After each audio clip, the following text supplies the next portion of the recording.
Assalamualaikum warahmatullahi wabarakatuh. Sampurasun. Wargi-wargi beraya pecinta dongeng Sunda kumaha dararamang. Alhamdulillah upami damang manya eta anu disuhunkeun siang kalayan wengi. Urang ngadongeng deui mitra, urang ngadongeng deui nya. Dina kesempatan ayeuna simkuring bade ngedongengkeun hiji carita. Dina judulning carita Jangji anu mawapati. Anu mana ieu carita teh hasil karya atanapi karangan Amburos. Sateajana simkuring ngawitan kana ieu carita, simkuring kawakilan nyatana ti pangarang Amburos. Ulah kirang-kirang hapunten boh bilih sinereng bisina dina ieu carita teh aya anu kasabitna minuju alit, kasebat asma nuju budak. Ulah kirang-kirang hapuntennya kumargi ieu mah mung samata karangan hungkul. Oge kaduana atuh haturkeun rebu-rebu nuhun laksa ketika bingahan jatana kapangarang anu parantos mercayakeun ka simkuring pikeun nyandakeun ieu carita. Supangga mitra meh teu nyangkolong kana waktos kasugri kaum dangu. Wanci isuk-isuk di hiji pilemburan. Awak teh karasa seger da puguh tempatna aya di sisi pagudungan. Ngin leutik kahiliwir ngoya gendang daunan pating arulang weh lir ibarat anu keur ngagupayan. Cai ibun ngagarendang pating garnya sedina tungtung daun. Atojo ku cahya batara surya anu kakara medal. Di kajauhan hawar-hawar kadenge sora halu pating kalentrung patembalan di saung lisung. Estuning mata kuaas manuk-manuk recet tinadahan bari pating keleper pating aracelog jeung baturna bangun anu keur galumbira. Itu deui sora hayam jago harita geus reang kongkorongok ngabagiakeun datangna mangsa alam beurang. Ari eta lembur katelahna teh Cibedung. Hiji lembur anu gede serta gegek pangeusina kacaturkeun di hiji imah anu tempat narada mencal tinu sejena lantaran kahalangan ku kebon. Harita teh aya dua urang jalma awewe jeung lalaki anu keur dariuk siduru hareupeun hau. Bari guntreng ngarobrol, ari anu lalaki katempona geus rada kolot. Nya sigana mah umurna aya kana 50 tahun kurang leuwih. Ari katelahna Mang Jumari. Di gigireunana diuk bojona saurang awewe tengah tubuh ngaranna Bisuti. Anu harita keur mulak-malik beuleum sampe meunang ngarabut di pipir imah. Bareng jeung kitu rojol atuh aya budak lalaki nyampeurkeun diuk dina jojodog. Kar, cenah kamari moal sakola, Min. Ceuk Bisuti ngareret ka anakna anu ngaranna Jang Amid. Umurna aya kana 10 tahunan. Anu harita katempo geus sagedang dan rek indit ka sakola. Nya, Mak, satadi nama moal sakola abdi teh. Tapi lamun teu indit sok sieun katinggalin pelajaran. Tak kitu, Mak. Walon Jang Amid beri melong ka indungna. Apaan ujang teh lain korieut cenah teu gerenah awak. Nah geus kuat kitu lamun indit ka sakola. Jeung doi nah geus mending. Jadi kumaha kaayaan hidup teh? Kade ari taun teh ulah sok maksakeun, bisi hog atuh engkebrek deui gering. Mang Jumari tetelepek tumanya kanu jadi anakna. Da puguh sok ngarasa hariwang, ari sabab 2 poe anu katukang, anakna teh gering rieut awakna panas. Ah, tong salempang, Pak. Da ayo nama abdinya oge geus mending. Ya atuh ari geus mending mah syukur jang. Bapak teh regreg ari nempo hidup geus cager mah. Jongjon rek barang gawe oge. Mak, hari sangu geus asak. Yang Amid nanyakeun sangu kanu jadi indungna. Sabab geus biasa lamun rek indit ka sakola teh kudu sasarap heula. Kudu sasarap heula. Da puguh balikna sok beurang. Sangu mah asak, ti tadi oge geus haneut. Kop atuh rek sasarap mah. Walon indungna bari nyolongkrong kana pagonyokot boboko jeung piringna. Rusor diasongkeun ka anakna.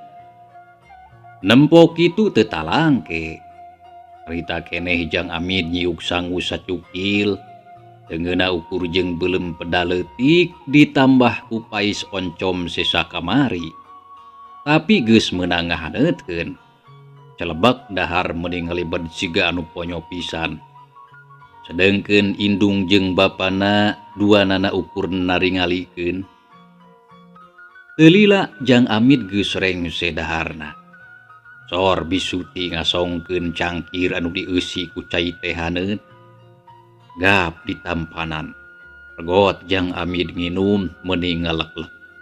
Geus kitu sok cangkir ditunda. Leos ka tukang rek kukumbah. Teu lila geus balik deui. Mak, bapak, ayeuna abdi bawa permiosnya. Jeung Amid harita amitan kanu jadi kolotna. Nya, bral atuh kaditu ari keukeuh mah rek ka sakola. Tapi omat lamun geus balik ulah terus ka mamana. Ulah sok sumalimpang kulin heula kaditu ka dieu mah takpi kahariwangeun kolot eta teh.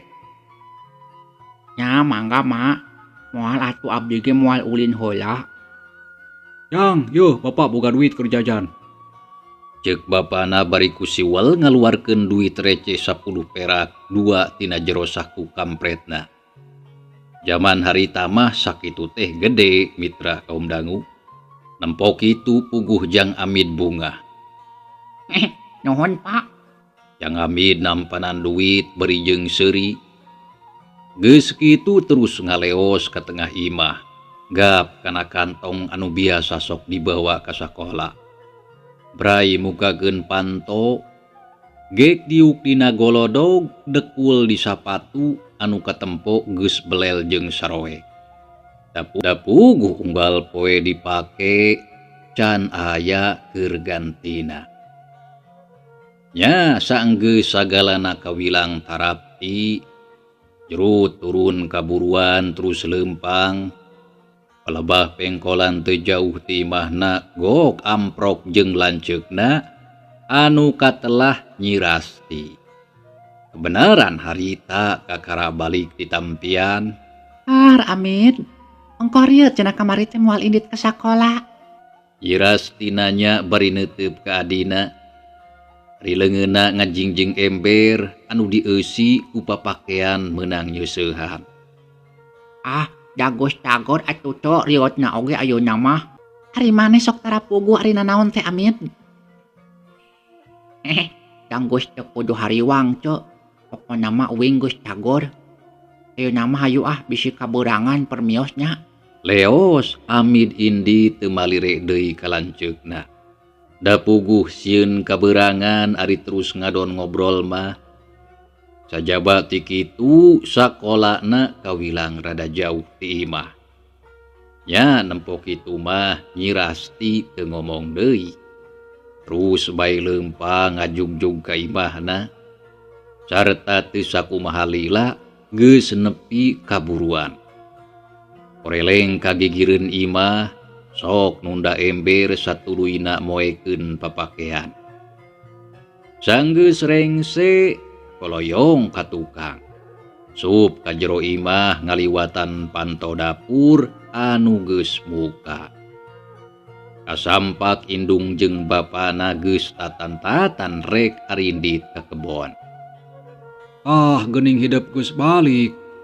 Mending ngampleng ka tampian teh ngadonaon heula Nyai. Mang Jumari nanya bari mencrong kanu jadi anakna. Tenan naon heula Pak. Uga oge tadi mah pinuh ditampian teh loba batur. Ari Bapak sareng Emam bade angkat ka mana? Irasti malik tumanya kanu jadi bapakna. Ya ari bapa mah jeung emah hidup poe ayeuna teh rek nganggeuskeun hancang ngoret di kebon Pak Haji Sobana. Nya susuganan bae atuh boga duit keur nambahan meuli sapatu si Ujang. Da geuning meuning geus butut. Karunya bisi eraeun. Da geuning geus belel jeung sarwek katempona mah. Gitu. Nanging kumaha engke siang ku abdi kedah dianteran sanggup itu ka kebon? Ceuk Nyi Rasti tumanya ka bapana. Tapi samemeh Mang Jumari ngawalon, bisuti indungna geus miheulaan ngajawab. Teu kudu Nyai. Teu kudu nganteran sagala. Lantaran ari sanggu mah sok dianteran ku pagawena. Nyai, kade si Ujangnya. Lamun geus balik di sakola kudu ditalingakeun. Tong sena ulin ka mana karep. Lantaran sok poho balik ari geus ulin teh budak eta mah. Bisuti mere papatah ka Nyi Rasti sangkan nalingakeun Jang Amin adina. Da puguh budak sagede kitu mah keur meujeuh naresep ulin. Mangga mah. Tangtos ku abdi si Ujang mah ditalingakeun. Nya saenggeus nyarita kitu mah. Leos bisuti indi dituturkeun ku Mang Jumari rek ngajugjug ka kebon Pak Haji Sobana. Pikeun nganggeuskeun hanca pagaweana anu kamari katunda. Ari Nyi Rasti satuluyna mah kaprak-keprek beberes di jero imah sagala dielapan, sagala dibersihan, sakumaha kabiasaanana.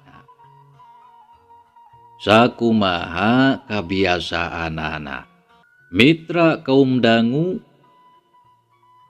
gancangna mangsa alam ngarayapna teu karasa.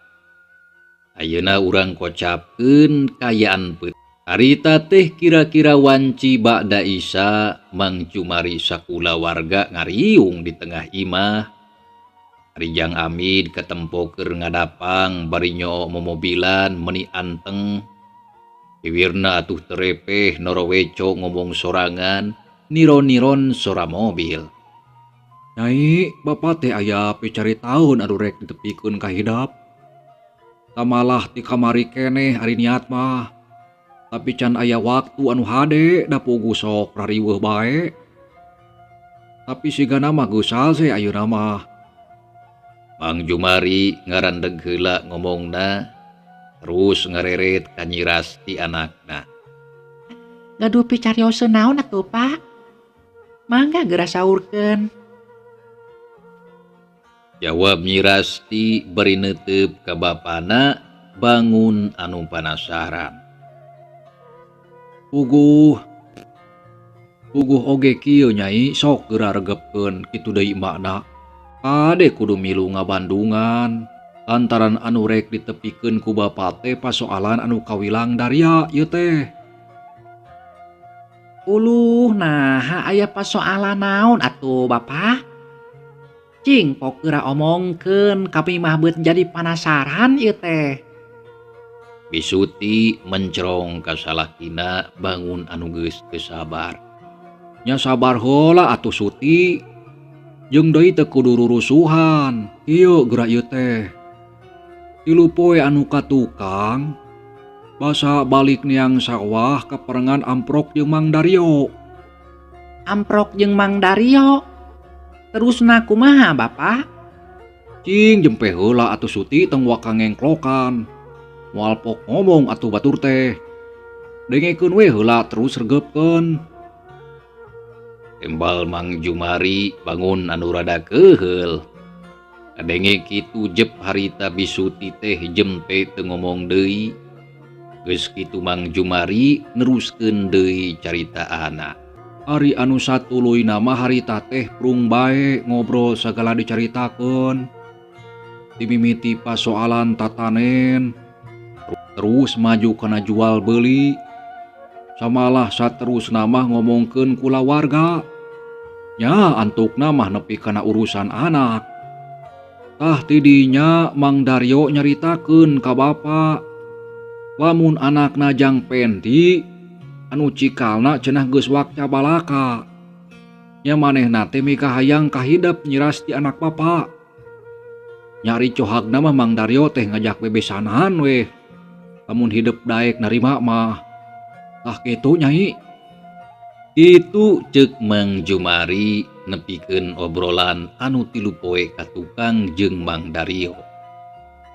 Anu harita jelas pisan rek ngajak bebesanan pikeun ngaraketkeun tali duduluran, manjangkeun babarayaan singket nama.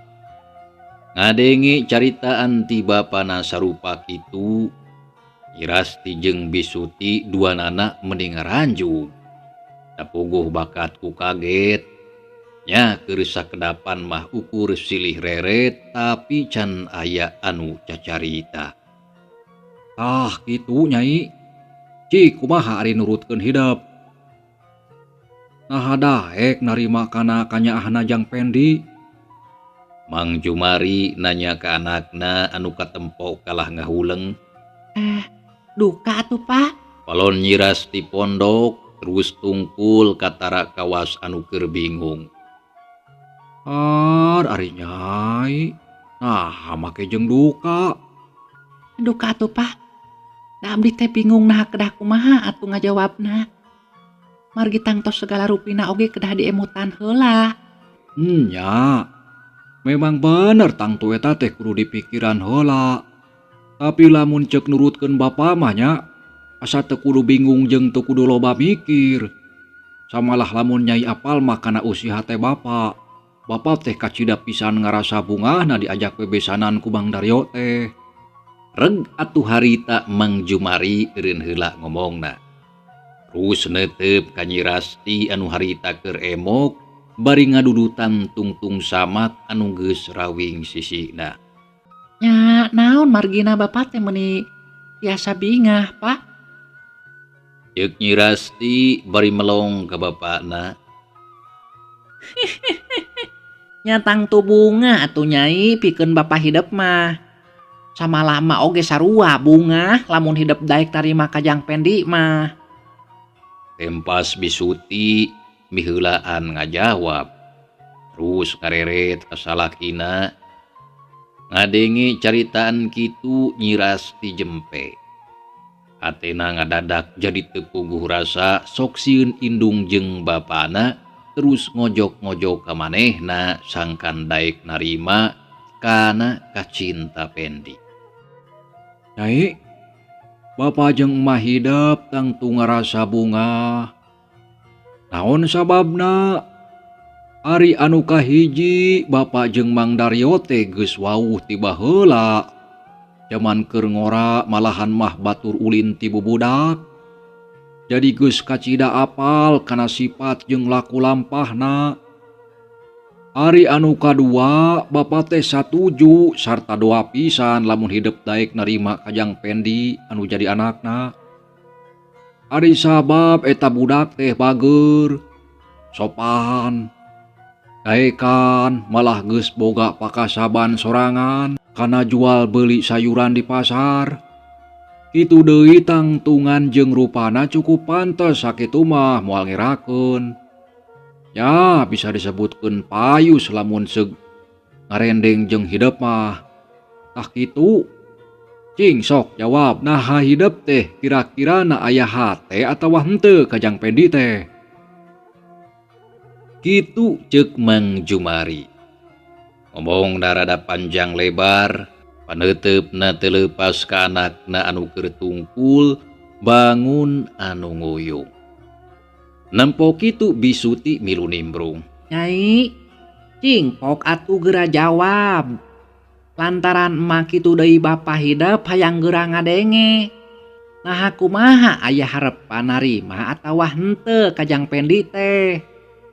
Jeung deui ngarah puguh. Lantaran isuk pageto geus pasti Mang Daryo teh bakal nanyakeun deui jawabanana ka bapa hidup. Ceuk Bisuti bari ngusapan tak-tak anakna bangun anu nyaah pisan. Nya bener sok geura jawab teu kudu era jeung teu kudu asa-asa. Mang Jumari jeung Bisuti duanana tumanya kalawan Daria. Da puguh hayang buru-buru ngadenge jawaban tinu jadi anakna. Menang pananya sarupa kitu ti kolotna anu bangun ngadesek. Nyi Rasti kalah beuki bingung. Teuing kudu kumaha pikeun ngajawabna. Ari sabab sok sanajan nya oge pendi teh saurang jajaka anu kawilang ngabogaan sifat anu hade, tapi hate Nyi Rasti keukeuh teu bisa narima. Tapi lamun manehna terang-terangan rek nolak oge teu wasa. Tapuguh sok inggis jadi mata ngaraheutkeun kana hate indung jeung bapana. Ya antuk namah kalah ngabetem bae, can waka bisa mere putusan, bareng jeung kitu korejat jang Amid hudang tina ngadapangna. Terus diuk bari meresan momobilanana. Mak, abdi mah geus tunduh ieu teh hayang sare. Ceuk jang Amid melong ka indungna. Bari jeung gigisi kawasna mah geus ngarasa tunduh, lantaran wanci harita teh geus rek nincak kana sareureut kolot. Nya sok atuh kaditu jig ujang geura sare ari geus tunduh mah. Jeung deui isukan bisi kaberangan hudang. Ari sare peuting teuing mah. Walon Bisuti bari neuteup ka anakna. Ah, nah jeung emak jeung bapa can tunduh kitu. Nya engke emak jeung bapa mah sakedeung deui. Sok we kaditu ujang teh heula. Da ludeung sorangan oge atuh sare mah. Nya sok kaditu geus tunduh mah geura ka kamar. Engke emak jeung bapa nyusul pandeuri. Kagok meakeun heula udud. Ngadenge indung bapana ngomong kitu teu talangke. Leos atuh jang Amid buru ka kamar. Terus ngoloyor ngagoler dina ranjang bari disimbut. Sedengkeun kolotna mah kitu deui lanceukna masih keneh ngariung can ingkah tina tempatna. Nyai, cing sok atuh naha kumaha jawaban hidup teh. Mang Jumari mimiti nyambung deui kana caritaanana anu tadi. Bari neuteup seukeut ka Nyi Rasti anu tadi can. Nya nyai sok atuh jawab pananya bapa hidup teh tong kalah ngadon ngahuleng bae. Sabab mah jeung bapa hayang geura ngadenge. Nya pok kadenya tong asa-asa. Jeung deui teu kudu sieun. Da bapa oge moal maksa lamun hidup teu suka mah. Lantaran pikeun nangtukeun keur pibatureun hirup mah ngan ukur nyai sorangan anu ngabogaan hak mutuskeun. Da puguh hidup anu rek ngajalankeunna. Ya ari kolot mah ngan saukur rek ngarojong jeung sambung doa. Bisi cenah hidup geus boga pamili sorangan keur bapa mah teu jadi soal. Da anu penting mah asal kasaurang lalaki anu hade akhlak kalakuanana. Mang Jumari ngomongna anca tur Daria. Anu dipalar sangkan kaharti ku Nyi Rasti anakna. Sangkan teu sieun jeung asa-asa dina nembrakeun eusi hatena. Teu tela teu nyalahan. Sanggeus ngadenge bapana nyarita kitu mah kabingung Nyi Rasti teh. Kabingung Nyi Rasti ayeuna mah rada ngurangan. Da puguh tadi masok inggis bapana ngambek lamun dirina wani nolak kajajaka anu ngaran Pendi anak Mang Dario. Nya antuk namah Nyi Rasti teger deui hatena. Terus tanggah ngareret ka indung bapana. Papa, kitu deui ka emak. Ayeuna abdi bade wakca. Nanging nya sateu acana langkung ti payun saja mundut dihapunten. Bilih anu engke anu disanggемkeun ku abdi teh nguciwakeun sareng teu sapuk sareng anu dipikapalai. Pamugi ulah janten runtik galih reungat panah. Nya ayeuna abdi bade maparin jawaban kana patarosan bapak kali emak. Nya sok atuh kumaha jawaban hidup teh. Mang Jumari tumanya deui. Tapuguh geus teu sabar. Ari bisuti ukur mencrong ka anakna, atena sarua geus teu sabar. Ari Nyi Rasti katingali ngarenghap heula narik napas teh beut kawas anu kacida berat. Bapak kali emak. Apunten bae abdi teh teu tiasa nampi kana kanyaati Kang Pendi. Sok sanaos anjeunna teh saurang pameget anu sae sikep sareng pribadina. Nanging kedah kumaha atuh? Da abdi teh geuning teu gaduh kasuka kanggo anjeunna. Cohagna mah kirang cop sareng hate abdi teh. Itu bapak kali emak mugia teu janten bendu. Nyi Rasti akhirna mah bisa ngajawab kalayan tatag nepikeun sagala rupa anu aya dina jero hatena. Saeutik oge eueuh anu disumput salindungkeun jelas tur jentre sarta kadenge jeung kaharti ku indung bapana. Oh, jadi hidup teh nolaknya. Leres bapak. Apunten pisan wireh parantos nguciwakeun. Mang Jumari katempo ungut-ungutan. Sok sanajan nya oge hatena rada kuciwa, tapi teu bisa majar kumaha. Dapuguh geus kedal ucap moal rek maksa ka anakna lamun memang jinisna teu suka. Nyai, cing emak hayang ngadenge. Nah, naon alesana atuh. Tapi kahidep teh nolak kajang Pendi. Dari cek mama eta budak teh eueuh pisan kakuranganana.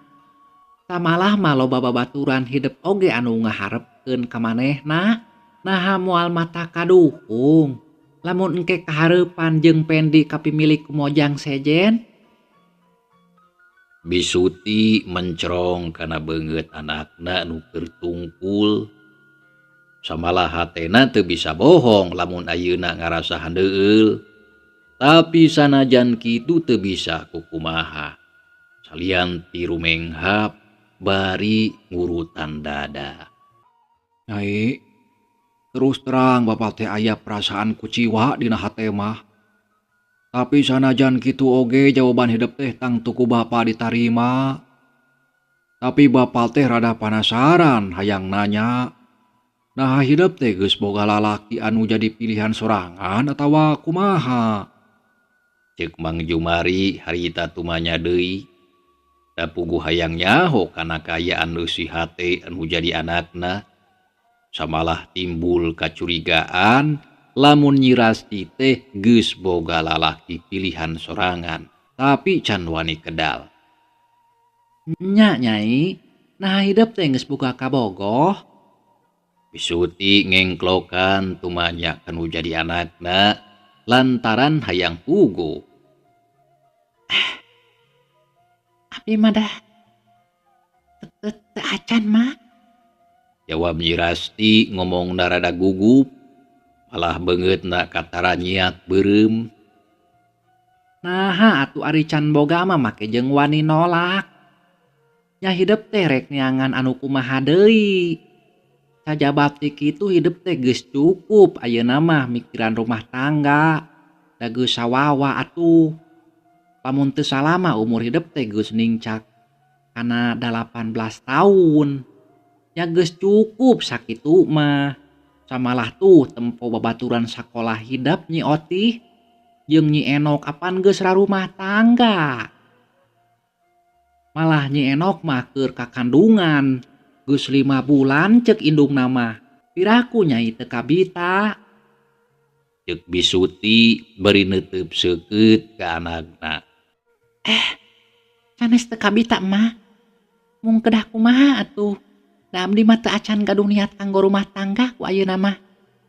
Mung duka saupami enjeung atanapi pageto pendak sareng anu cop kana hate mah. Ya kajeun atuh ari kitu mah kaputusan hidup. Tapi kade umat ulah loba teuing pipilih jadi awewe mah.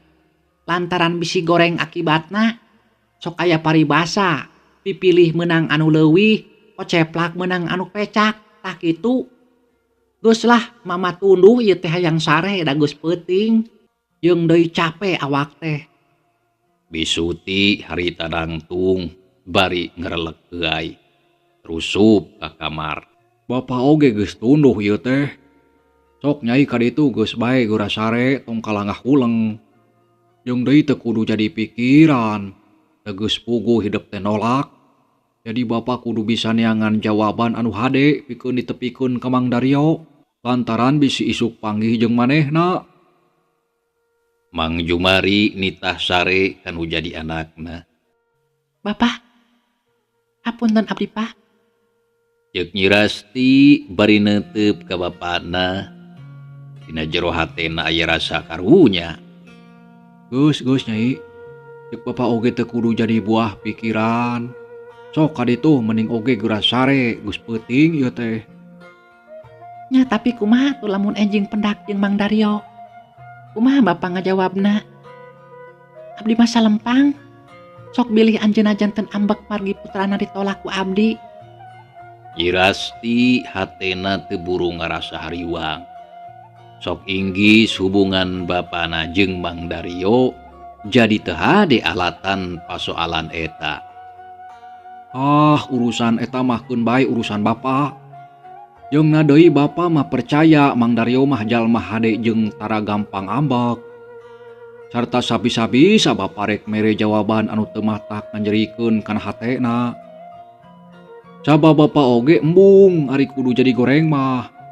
Nah, nuhun atuh Pak pami kitu mah. Abdi percanten pisan sagala rupina ka Bapak. Mangga Pak, di kantun abdi bade ka kamar ti payun. Nya sok ka ditu. Ya geus kitu mah. Toloyong Nyi Rasti asup ka kamarna. Jung harita Mang Jumari oge nangtung terus ngaroris panto jeung jandela bisi aya nu can ditulakan. Sarta teu poho ngaleutikan heula lampu cempor anu ngagantung dina bilik. Ya geus kitu mah terus asup ka jero kamar. Goledag ngagoler gigireun bojona. Teu lila reup sare tibra teu inget kana nanaon. Mitra, cageula ieu carita urang tunda heula nya. Insyaallah kin urang lajengkeun deui. Hatur nuhun kana naon rupi peratosana wilujeng kantun. Wassalamualaikum warahmatullahi wabarakatuh.